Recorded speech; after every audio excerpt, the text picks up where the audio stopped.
받겠습니다. 먼저 이 장소에 참석해 주신 분들에게 질문을 받고요. 그 다음에 그게 끝나면은 여기 그 온라인상에서 줌으로 접속하신 참석자들의 질문을 받도록 하겠습니다.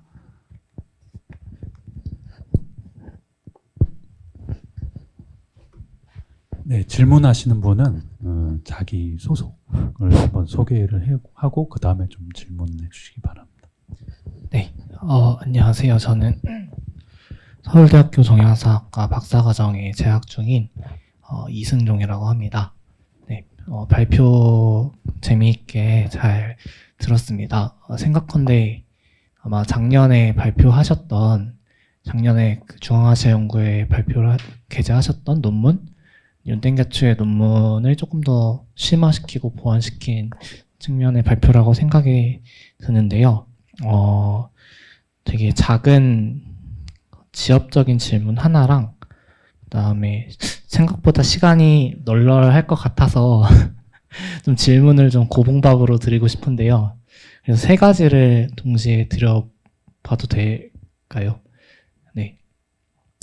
첫 번째로 아까 그 PPT에 말씀을 해주셨지만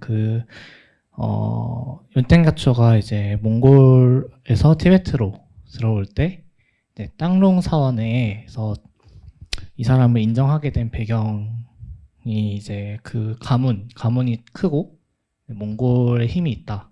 그 두 가지를 언급을 하셨다는 점을 지적을 해주셨는데요. 이때 가문이 크다라고 했던 그 땅롱파의 어떤 판단의 그 정책, 그러니까 어떤 가문이라고 인식을 했는지가 이제 당시 알탄 칸의 외손자라는 가문의 인식이었던 건지 아니면은 더 이전으로 올라가서 더 이전에 그냥 몽골인들, 그러니까 몽골 제국시기 쉽게 말하면 칭기스칸의 후손이라는 가문의 인식이라는 건지 그런 어떤 거로 인식을 해서 가문이 크다라고 땅롱파 측에서 이해를 했을지가 궁금하고요. 네, 이건 작은 질문이고요. 그거는 그때의 가문이 크고는 땅롱 측이 아니라 갤룩 측이 한 얘기라고 생각이 됩니다. 갤룩 측에서 얘기를 한 것이고, 그것은 일단은 갤룩은 알탄 칸을 중요한 쿠빌라이의 그때 이미 이제 환생이라고 보지는 않더라도 쿠빌라이의 관계를 재현하고 있는 그런 사람이라고 생각을 했기 때문에 둘 다 가능하다고 생각을 해요. 그게 알탄 칸이냐 아니면 이전에 쿠빌라이냐라고 보기는 좀 어려울 것 같고, 둘 다 어느 쪽이든 하여튼 따릉 측의 고승보다 이 사람이 더 좋은 가문이다라고 생각을 했다라고 이렇게 보면 될 것 같습니다. 네, 감사합니다. 그다음 질문은요. 아까 중간에도 잠깐 이제 제3의 주시자로서 명의 입장을 언급을 해주셨을 때, 이제 명나라는 분명히 이제 몽골과 티베트의 연결, 둘 간의 뭔가 자신이 어떤 주도적인 역할을 통해서 티베트와 몽골을 견제할 수 있었다는 역할을 상정하면서 오히려 몽골과 티베트가 자기네들끼리 가까워지면은 좀 명 입장에서는 좋을 게 없기 때문이라는 입장을 분명히 사료상에서 보여줬던 것 같은데, 그럼에도 불구하고 윤땡겨추에 대해서는 결국 기록상으로 나온 그 티베트 기록이긴 하지만 윤땡겨추에 대해서 뭔가 견제하는 태도를 보인 것이 아니라 오히려 이제 명에 초청하는 식의 어떤 시도를 했다라고 사료에는 나와 있는데, 그럼 명이 약간 제가 느끼기에는 상반된 태도를 보였던 것 같은데, 만약에 그게 그냥 이런 어떤 기록상의 어떤 상반된 태도를 이제 티베트 사료만의 일방적인 기록이기도 하잖아요. 사실 한문 사료에는 이런 게 없다고 했으니까. 그래서 그 사료의 어떤 한계로 인한 약간 상반된 태도인지 아니면은 그것을 두 가지 모습이 종합적으로 고려된 어떤 명의 복합적인 입장이라고 이해를 해야 될지, 그거를 좀 질문 드리고 싶습니다. 네. 그 차에 대한 얘기에서 우리가 사료에서 같이 본 대로 일단은 차가 이제 명의 휘두를 수 있는 티베트에 대해서 휘두를 수 있는 거의 이제 무기와 같은 거였는데 그걸 이제 알탄칸이 요구를 한 거죠. 근데 알탄칸과의 관계를 일단 명은 어떻게든 일단 뭐 티베트랑 합쳐지는 것은 뭐 그 나중에 문제고 알탄칸과의 관계를 우호적으로 유지하려고 최선을 다합니다. 이제 이쪽에서 그 뭐 이런 얘기를 하면 아 이래서 그럴 거야라거나 이렇게 망포라는 걸 이렇게 이무기가 그려져 있는 이런 것만 요구하는데 사실 좀 이제 무리한 요구일 때도 그동안에 우리 말 잘 들었잖아라고 하면서 이렇게 줘요. 그래서 그것은 그 몽골과의 관계 자체를 일단 우호적으로 갖고 싶어 했던 것과 그다음에 또 하나는 그러니까 몽골이 티베트 군사 세력과 손을 잡는 게 아니라 티베트 종교 세력과 손을 잡는 거기 때문에 그것은 몽골의 그 거친 성정을 유화시키는 데 도움이 될 거라고 얘기를 합니다. 그래서 이제 그 둘의 관계를 뭔가 이렇게 연결시키는 것을 명이 뭔가 물질적으로 계속 도움을 주는데 그때마다 나오는 얘기가 그거예요. 이제 이 서번의 승려들이 아마 이 거칠고 그리고 강하고 흉폭한 몽골인들을 좋은 가르침으로 이끌 것입니다라고 하는 것입니다. 그것을 한편으로 기대했다라고 생각이 듭니다. 네, 알겠습니다. 방금 이제 몽골 티베트의 어떤 군사력 측면 이렇게 뭔가 언급이 돼서 다음으로 드리고 싶은 질문이 약간 그런 쪽에 관련이 있었는데요.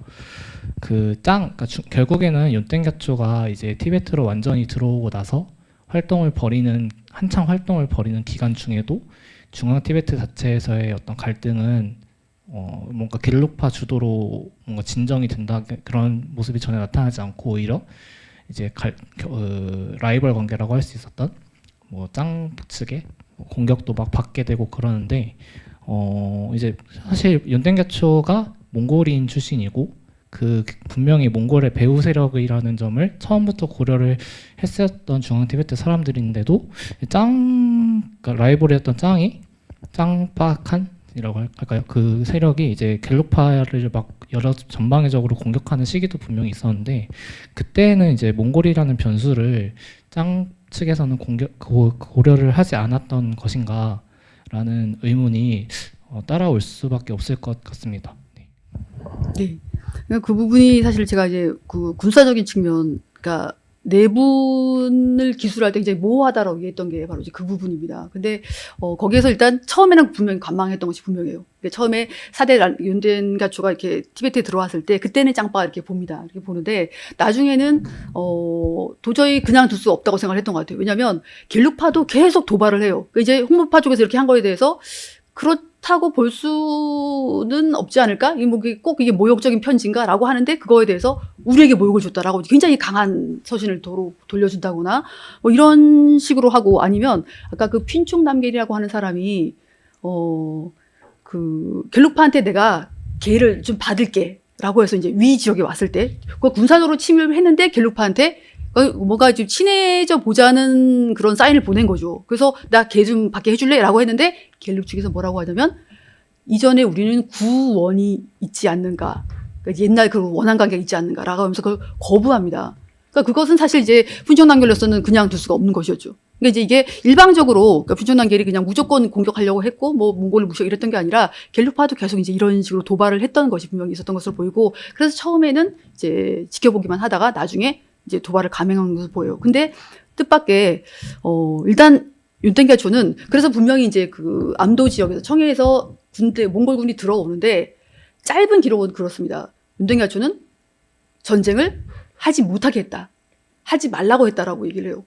그래서 이제 그것이 예를 들면 뭐 평화를 사랑해서 그런 것인지 아니면 자기의 소속 몽골인들이 와서 이렇게 여기서 이제 사람을 죽이고 하는 것을 막고 싶어였던 건지 그걸 알 수 없습니다. 또 어쨌든 그렇게 해서 그래서 이거를 하지 말라고 하면서 이게 전쟁이 더 확대는 안 됐다라고 얘기를 해요. 근데 이 사람이 사망하고 나서는 이 겔룩파가 드디어 그러니까 이제 분명히 이 사람이 전쟁을 막았던 거 분명한 것으로 보여서 4대가 사망하고 나서 겔룩파가 이제 청해에 있는 투메들을 끌어오는데 문제는 지는 거죠.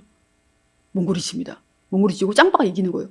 그러면서 이제 완전히 이제 전체가 다 이렇게 된다고 생각이 드는데 어쨌든 그 과정은 그렇습니다. 이 사람은 그 기록상의 짧은 기록만 보면 전쟁이 확대가 되고 내가 속해 있는 몽골 사람들이 와서 전쟁을 하는 걸 바라지 않았다. 그리고 한편으로 갤루파는 계속 그 생각보다 홍모파와 짱파를 도발했다. 그 수계를 거부하거나 뭐 아니면 서신을 이렇게 공격증을 보내거나 이런 것으로 그렇게 좀 생각을 해주면 될 것 같습니다. 결국은 이 사람이 죽고 나서는 이제 완전히 그 짱파의 세력이 위 지역까지 장악을 하게 되죠. 하여튼 이 군사적인 면에서는 제가 발표에서 몇 번 얘기한 대로 좀 그러니까 이 전기를 쓴 5대 달라이라마가 의도가 있었을 것으로 보여요. 이렇게 모호하게 그냥 하지 말라고 했어 하고 너 짧게 넘어가 버리는 이런 것들이 이게 굉장히 복잡하고 치열한 이런 이제 그야말로 내란에 가까운 전쟁 상황에서 너무 짧게 언급이 되고 지나가 버린 것도 있고 그 뒤에 더 많은 얘기들이 그러니까 갤루파가 하고 싶지 않았던 이런 얘기들이라거나 이런 게 더 있을 거라고 생각이 듭니다. 네, 하여튼 뭐 이 정도로 마무리하면 해야 될 것 같습니다.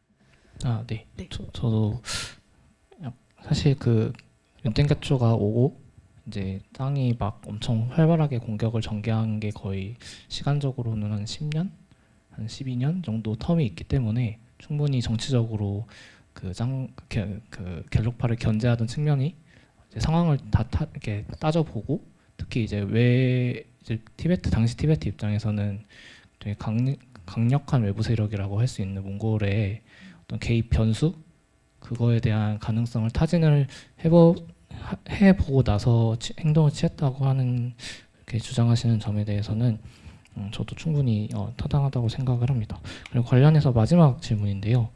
그 이제 4대, 그러니까 윤땡가초가 마지막에 언급을 해주셨기 때문에 질문을 드려보자면 이제 5대가 그러니까 결과적으로 이제 4대가 죽고 나서 5대가 최종적으로 이제 즉위하는 과정까지의 기간에 한마디로 정리를 해보자면 이제 갤루파 입장에서는 이제 몽골 군대의 도움이 상당히 결정적인 역할을 했다고 저는 생각을 하고 아마 대부분의 연구에서도 그렇게 중요한 키로 인정을 하고 있다고 저는 이제 알고 있는데요.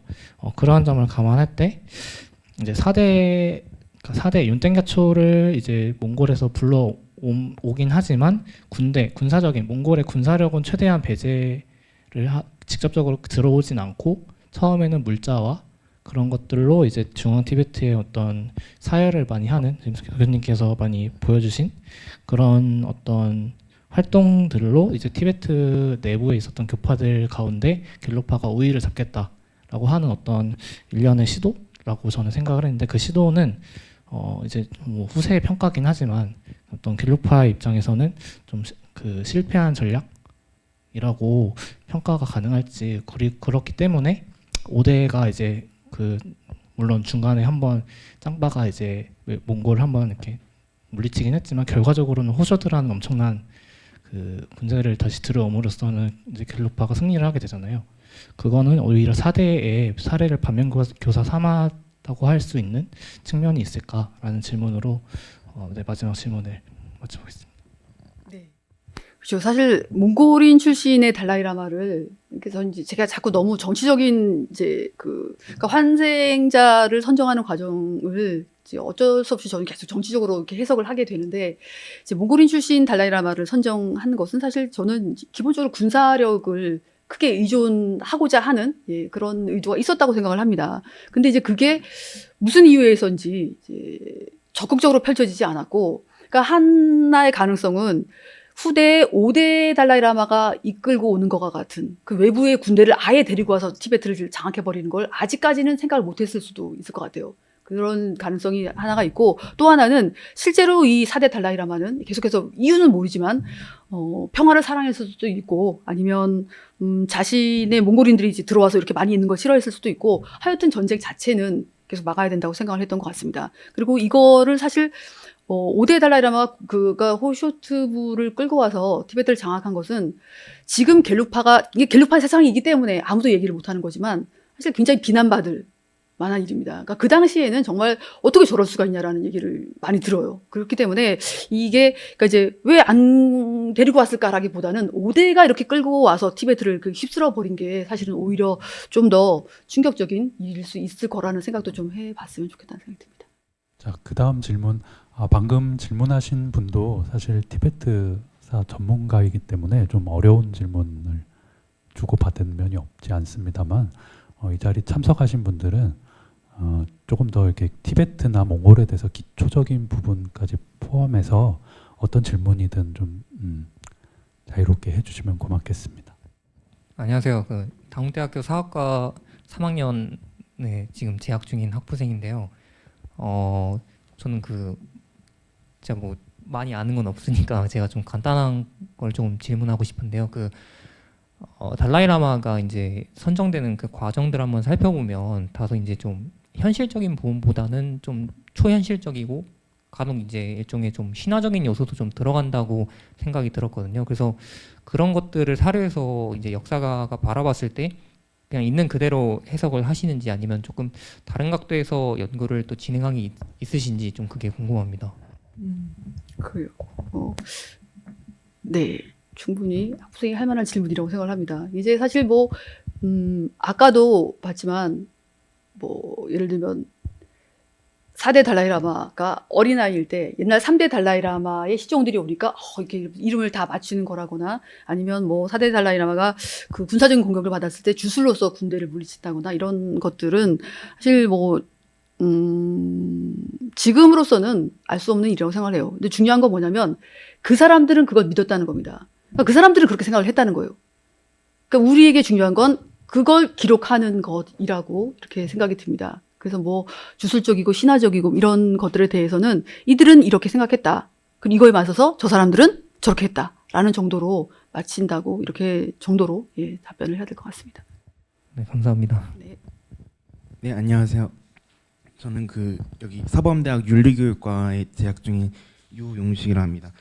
4학년 학부생이라서 좀 좀 이상한 질문일 수도 있는데 계속 발표 중에서 윤땐 갸초가 되게 사열을 많이 하고 그래서 그것으로서 시주의 그런 나라인 몽골 이런 이미지를 강조했다고 말씀해 주셨던 게 되게 인상적이었는데 그때 보여주신 그 사료에 직접 인용해서는 예를 들어서 뭐 상을 후하게 주면 뭐 용자가 되는 것이다 이런 식으로 이게 나왔는데 저는 처음에 그냥 들었을 때 뭔가 내가 몽골인이고 나를 반대하는 세력이 뭐 약간 몇몇 많이 있었고 그래서 그들을 이렇게 회유라든지 아니면은 나를 뭔가 인정받기 위해서 이렇게 물자를 많이 이렇게 선물 공세를 해가지고 내 편으로 끌어들이려는 그런 의도이지 않았을까라는 생각이 들었는데 혹시 시주의 나라 그런 시주의 이미지 시주와 몽골이 있는 이미지가 윤땐 갸초에게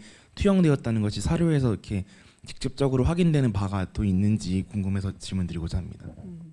그러니까 이제 나를 반대하는 사람들을 뭔가 이렇게 입막음하기 위해서 뭔가 많이 이렇게 주지 않았냐라는 것이죠. 그럴 수도 있겠네요. 그럴 수도 있을 것 같은데, 이 사람이 처음에 올 때 처음에 이제 후어투를 출발해서 라사로 오기 전에 이미 그러니까 이 사람이 달라이라마로 선정이 되었기 때문에 몽골 현지에서도 많은 무시를 받습니다. 그리고 그걸 가지고 와요. 그걸 가지고 오죠. 가지고 와서 그리고 이제 몽골인들에게 티베트는 뭐랄까요? 서쪽의 영원한 땅입니다. 아니면 영원의 땅 뭐 이렇게 불러요. 이제 정말 성스러운 땅인 거죠. 거기에 어쨌든 자기가 라마로 온 것이죠. 그죠? 그렇기 때문에 이 사람들에게 뭔가 내가 몽골인으로서 베풀어야 된다는 건 분명히 있었던 것으로 보입니다. 그리고 자기가 받아왔던 보시를 다 쟁이고 있을 이유는 없잖아요. 그죠? 그러니까 달라이라마로서 몽골인 달라이라마로서 이제 여러 이렇게 몽골의 이런저런 부의 수령들 뭐 비들에게 정말 많은 걸 받아요. 그리고 그것을 당연히 와서 이렇게 베풀 수 있었다고 생각을 해요. 그래서 이것이 바로 제가 아까 얘기했던 그런 사료에 뭔가 그런 것을 그래서 부자 같은 그죠? 이렇게 재화를 많이 가진 이런 시주의 이미지를 보여주고자 했다는 아닌데 그것은 아닌데 이 사람 자체가 몽골인으로서 이렇게 했고 티베트인들도 그걸 기대를 합니다. 몽골 라마니까라고 하면서 자기들은 가면서 뭘 보여주냐면 이 사람이 자기들의 사원을 방문하면 춤 같은 거 이렇게 승려들이 추는 춤을 참이라고 해요. 티베트 승려들이 추는 춤을 참이나 이런 걸 이렇게 보여주고 사원 안내해줘요. 그러고 나면 이 라마가 많은 보시를 주는 겁니다. 그러니까 그런 관계인 거죠. 티베트를 소개해주고 이 사람은 몽골인으로서 이걸 주는 이런 거라고 생각을 합니다. 그래서 그것은 어떤 달라이라마에게도 보이지 않는 모습인데 이것이 단순히 나를 반대하니까라기보다는 일단 가진 재화가 너무 많고 그 다음에 몽골인에게 티베트는 그런 성스러운 땅이기 때문에 그거 충분히 이렇게 사원에 나눠주는 이런 입장은 뭐 이해가 간다라고 생각을 해요. 예, 그 정도로 생각하면 될 것 같습니다. 감사합니다. 네. 저는 아직 서울대학교 동양사학과 박사과정에 있는 이호긴이라고 합니다. 선생님 강의 재밌게 잘 들었습니다. 갑자기 뭐 궁금한 게 든 게요. 일단 몽골의 재화가 달라이라마 연텐가초를 통해서 티베트로 간 거잖아요. 근데 이 몽골의 재화라는 것이 사실은 거의 지네들이 뭐 벌었다기보다는 명에서 다 뜯어낸 것이 많잖아요. 네. 그러면 이 명의 재화가 몽골을 거쳐서 티베트로 들어간 건데 주로 어떤 것이 들어갔고 그 명의 재화가 자기네 재화가 티베트로 들어가는 것에 대해서 명은 어떤 반응을 보였는지 그게 좀 궁금합니다. 지금 이호근 선생님이 말씀하신 게 사실은 제가 작년에 대구에서 AAS in 아시아라고 하는 국제학회에서 발표한 내용입니다. 그 이제 명이 몽골로, 그러니까 몽골이랑 명이 사이좋게 지내자라고 하면서 이렇게 이른바 명축에서 얘기하는 조공을 통해서 뭐 이렇게 말을 대량으로 바치고 그러면 이제 비단 같은 사치품을 주로 그 관계에서 받고 그다음에 호시나 변시에서는 일상용품, 소치나 뭐 이런 걸 받습니다. 이런 걸 봤는데 사실 이 알탄칸이 내가 좀 불교를 이제 옛날 쿠빌라이처럼 한번 그 세기를 열어보겠어라고 마음을 먹을 수 있었던 것도 바로 뭐냐면 명과 사이가 좋아지면서 명의 재화를 받을 수 있게 됐기 때문이에요. 이제 어떤 불교 교단을 지원하고 그들로부터 내가 나를 위한 기도를 대신 받고 이럴 수 있으려면 그것은 그냥 뭐 신심만으로 되는 것이 아니라 그 승단을 유지할 많은 재화가 필요합니다. 그리고 뭐 나를 위해서 기도회를 열어주세요 하면 거기서 아유 감사합니다 하고 끝나는 게 아니라 정말 많은 보시를 줘야 되는 거죠.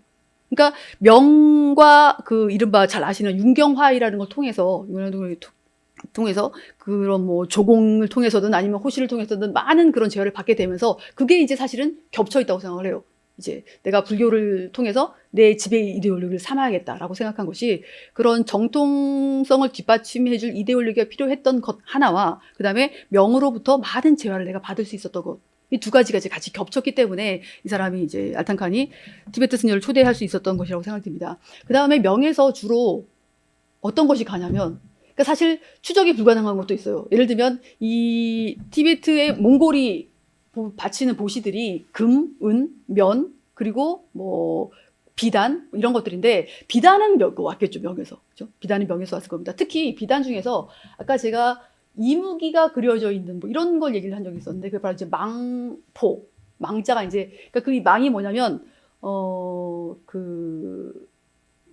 그러니까 용은 발톱이 일반적으로 5개라고 얘기가 되죠. 그죠? 근데 사실 이것도 이제 전통적으로 늘 그랬던 것은 아니고 막 계속 시대별로 바뀌는데 용은 발톱이 5개라고 얘기가 돼서 오조룡이라고 얘기가 되는데 비슷하게 생긴데 발톱이 4개인 것이 있습니다. 그러니까 다른 사람들은 사실 이제 5개짜리 발톱 5개짜리 용이 그려진 거 못 입는 거죠. 그래서 그 밑에 그것을 망이라고 합니다. 이무기 망자인데 그거를 명황실에서 그런 뭐 투메두부나 이런 사람들에게 이렇게 줘요. 가끔 여진한테도 주고 아니면 저쪽 하미위라고 있잖아요. 옛날 그 몽골 조직이 차가다이 올 수가 있던 지역인데 그 지역에 있던 뭐 그런 사람들에게 망의라고 혹은 망포라고 이렇게 이런 걸 줍니다. 근데 이걸 알탄칸이 소나교추 만나기 직전에 불교 경전 뭐 이런 걸 요구하면서 망포도 달라 그래요. 근데 여기서 명의서 줍니다. 주는데 그 다음에 보면 티베트 측 기록에 어떤 것이 나와 있냐면 발톱 5개가 달린 용이 그려져 있는 비단 옷을 알탄칸이 바쳤다라고 나옵니다. 그래서 사실은 처음에 굉장했어요. 발톱 5개는 못 입을 텐데라고 했는데 실제로 그 의복을 하는 분들에게 물어봤더니 지켜지지 않았다고 합니다. 그 다음에 발톱 수보다 중요한 게 그 색깔이었다고 해요.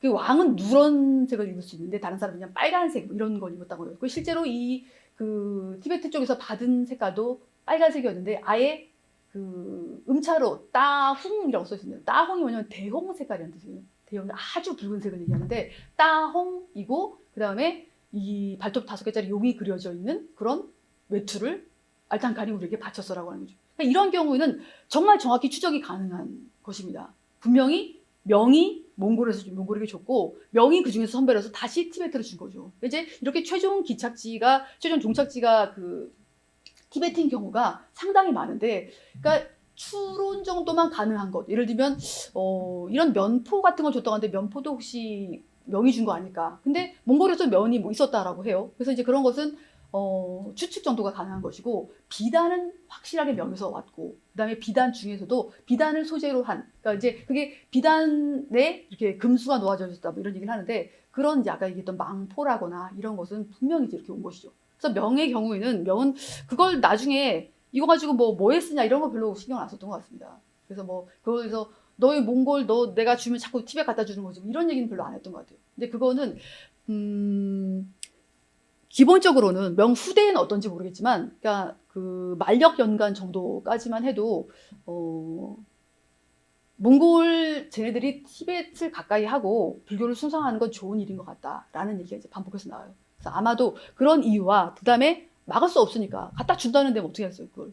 예. 근데 물론 나중에는 청대에 되면 차를 뭐 중가르나 이런 이제 몽골 집단들이 티베트로 가져가는 거를 길을 막아서 방해한다는 이런 것이 보이긴 합니다. 근데 아직까지 명대는 사실 군사력도 사실 그 정도가 되지 않기도 하고, 그래서 그냥 아마도 알면서 했던 것 같아요. 그때 망포를 달라고 했대, 그때가 바로 불경도 주세요. 내가 그 서번의 승려를 만날 거거든요. 했던 거기 때문에 저게 티베트로 가겠네라는 걸 제 생각에는 알았을 것 같습니다. 근데 그냥 줘요. 그냥 주고 그것이 아마도 이렇게 가는데, 그것을 명은 그렇게까지 뭐 적극적으로 나서서 막거나 이러진 않았던 것으로 보인다고, 그 정도로 하면 될 것 같습니다. 하여튼 망포라는 거는 되게 좀 살펴볼 만한 일이에요. 왜냐하면 명황제가 그 이무기가 그려진 망포를 사용하는 게 투메드부에, 그러니까 알탕칸이 잘 아시다시피 순위왕이라고 하는 칭호를 받잖아요, 그죠? 근데 순위왕한테 주고, 그 다음에 굉장히 충성하면 한 5년 있다가 또 한 벌 주고, 그 다음에 알탕칸이 죽고 나서 그 아들이 이제 순위왕으로 즉위할 때 그때 또 딱 한 벌 줍니다. 이제 물론 명 조정 안에서는 처음에 이렇게 외부 세력에게 그 함이나 이런 외부 세력에 많이 주던 건데, 명 조정 안에서도 왜 잘 아시는 분 장거정 뭐 이런 사람들에게는 물론 많이 줘요. 그 사람들이 막 달라 그럽니다. 그래서 막 명 내부에서 많이 주는데, 외부 세력들이 달라고 할 때는 이런 예가 전에는 없었는데 무슨 안 주거나 뭐 이러면서 그걸로 이렇게 막 조절을 합니다. 그리고 이 무기가 화려하게 수놓아진 이 망포를 받는 걸 이 이른바 번인들, 그러니까 뭐 몽골도 그렇고 나중에 여진도 그렇고 그다음에 이쪽 서쪽에 있었던 하미 위나 뭐 이런 사람들이 굉장히 영광스럽게 생각을 해요. 그거는 이제 그거를 받아서 알탕칸이 다시 티베트에 준 것은 자기를 제2의 명왕제로 생각한 거지, 굉장히 사실 좀 생각의 분야가 좀 많다고 생각이 듭니다. 네, 하여튼 이제 대표적인 물건으로는 그런 망의 같은 것이 있다고 말씀을 드리겠습니다. 왕이 하니까 드는 생각이, 이게 조선 사극을 보면은, 조선 시대 다룬 사극을 보면은 왕들이 걸치는 것도 붉은색 망이었잖아요. 어차피 알탕칸도 그 순위 왕이라서 같은 왕급이라 그 조선 왕들의 그 예복을 떠올리면 좀 이해가 쉬울 수 있을 것 같습니다. 네, 조선한테도 이게 조선이 예를 들면 세종연간이나 이럴 때 좀 이렇게 그 건복이라고 하는데요. 이런 걸 좀 주세요라고 명예에게 계속 얘기를 해요. 근데 좀 주다 안 주다 막 이렇게 하는데 나중에 이것도 만력제 때였던 것 같아요. 갑자기 망포를 하나 줍니다. 그때가 이제 바로 이 순위왕한테 알탕칸한테도 주고 막 이럴 때였는데, 무슨 뭔가 이렇게 쟤네한테도 하나 줘야지 이런 생각이 들어서였는지 그 기록이 조선왕조실록에 명황제께서 망포를 주셨다 이런 기록이 남아 있습니다. 네, 하여튼 그걸 알탕칸이 받아서 얼른 또 근데 이 속은 또 이렇게 굉장히 따뜻한 털 같은 걸로 이렇게 발랐다 그래요. 그러니까 왜냐면 비단만 가지고 하면 티베트 승려들이 입기 너무 춥습니다. 그죠? 아마 그래서 그런지 굉장히 자세하게 이제 이게 서술이 되어 있는데, 겉은 따홍이고 이제 발톱이 5개인 용이 화려하게 수놓아져 있고, 그리고 안에는 제가 갑자기 기억이 나요. 담비 가죽인가 그런 걸로 안을 댄 이런 옷을 줬다고 해요. 그래서 아마 알탕칸 쪽에서 약간 좀 수선을 해서 좀 따뜻하게 뭐 이렇게 해서 줬을 수도 있을 것 같습니다. 오늘 강연은 여기로 마치는 걸로 하고, 최소영 선생님께 다시 한번 박수로 마칩니다. 감사합니다.